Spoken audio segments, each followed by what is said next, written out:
last night, the Grand Prairie Police Department lost a hero. Officer Brandon Sy was protecting the city when he made the ultimate sacrifice, laying down his life for our community. At approximately 10:40 last night, Officer Sy observed a silver Chevy Malibu bearing a fictitious license plate traveling near Beltline Road and Pioneer Parkway.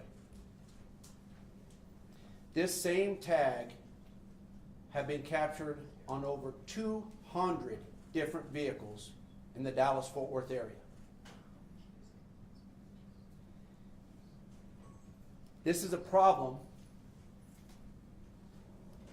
that is plaguing the entire state, where violent offenders, burglars, car thieves are using these fictitious tags to conceal their identities and facilitate crime. Officer Sy attempted to stop this vehicle, but it failed to yield.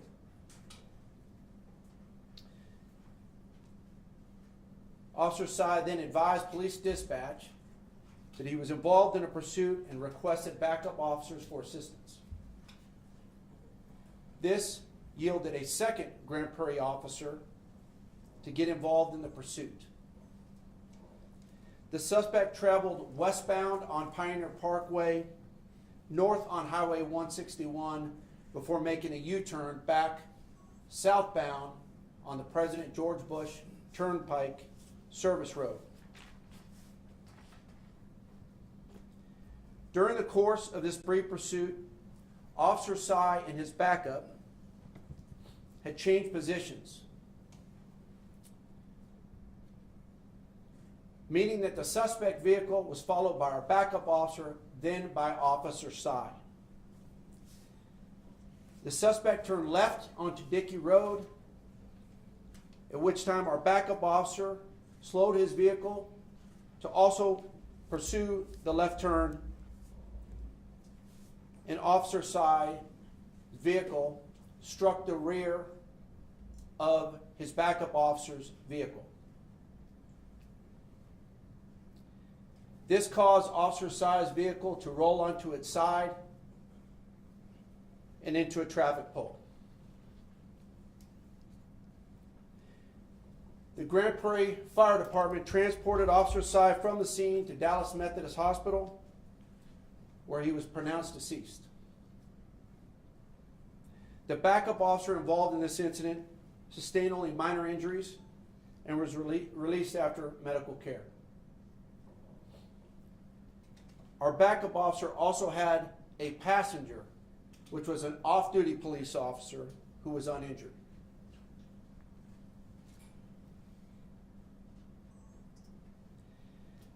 I'd like to publicly thank the Grand Prairie Fire Department and the staff at the Dallas Methodist Hospital for doing everything humanly possible to try and save our brother. I would also like to thank the residents of Grand Prairie for their outpouring of love and support. I've seen so many come here today with flowers and cards placed on the vehicle out front. Not all police departments enjoy that level of support from their citizens. And I can tell you that your Grand Prairie police officers are eternally grateful for that support. I would also like to point out that as we speak, Officer Sy is donating his organs so that others can live even in his death. Our public information team is going to be releasing you all a photo immediately of this vehicle. We are asking for the public's help in identifying the driver of this vehicle. Crime Stoppers is offering up to $10,000 for information leading to the arrest of the driver of this vehicle. People with information can call the Grand Prairie Crime Stoppers at 972-988-TIPS. 972-988-TIPS. Or they can go to gpcrimestoppers.org. They can remain anonymous at both sources.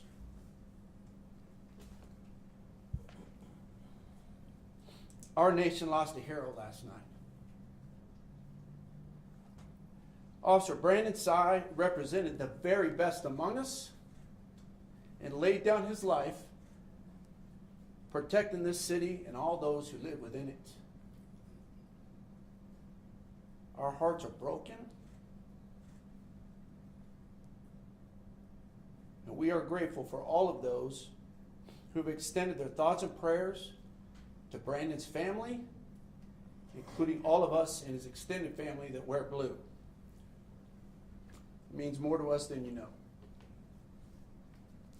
We're still working through funeral arrangements, but we will have a candlelight vigil here, the Public Safety Building at 1525 Arkansas at 6 p.m. this Friday. Thank you. Questions? Chief, we're all very sorry about what happened. I know you're a tight-knit department. I just wonder if you could share any personal thoughts about Officer Sy, what kind of guy he was to you, any personal memories, and what was he like personality-wise? He is exactly what you look for in a police officer. He has family that live in Hong Kong, family that live in Las Vegas.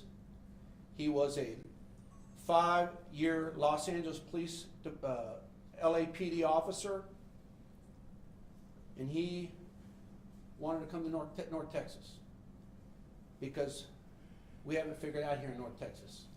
He wanted to live his life here, and this is incredibly tragic. The world is a better place with him in it. Chief, you mentioned that this tag had been seen on over 200 vehicles.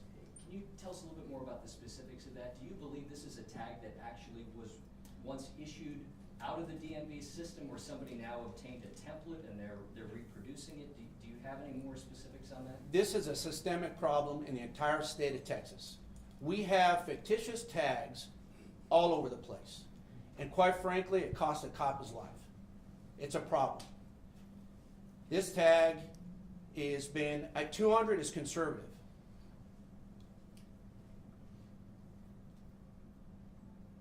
Individuals are putting it on Xerox machines. The officer could look at it and tell immediately it was fictitious.